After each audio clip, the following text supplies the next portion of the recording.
ഇതൊരു കഥയാണ്, ഒരു പഴയ പലഹാരത്തിൻ്റെ കഥ. പണ്ടൊക്കെ സ്കൂൾ വിട്ട് വരുമ്പോൾ ഇവൻ ഞങ്ങളുടെ ടേബിളിൽ ഞങ്ങളെയും കാത്തങ്ങനെ ഇരിക്കുന്നുണ്ടാവും. നമ്മൾ കാര്യമായിട്ടൊക്കെ എന്തെങ്കിലും പ്രതീക്ഷിച്ച് വരുന്ന സമയത്തായിരിക്കും ഇവൻ ഇങ്ങനെ ഇരിക്കുന്നത്.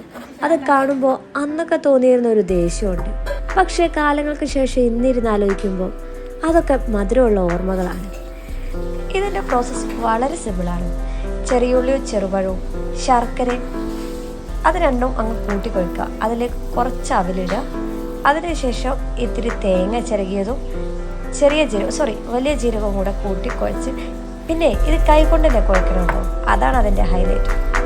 സാമ്പത്തികമായും ശാരീരികമായും മാനസികമായും ഉല്ലാസം തരുന്നതുകൊണ്ടാണ് ഇവന് ഞങ്ങളുടെ തീന്മേശയിൽ ഇത്ര ഡിമാൻഡ്. പിന്നെ കട്ടൻ ചായൻ്റെ കൂടെ കട്ടയ്ക്ക് നിൽക്കാൻ ഇവനേക്കാൾ നല്ലൊരു പലഹാരം വേറെ ഒന്നും ഇല്ല എന്നത് സാരം.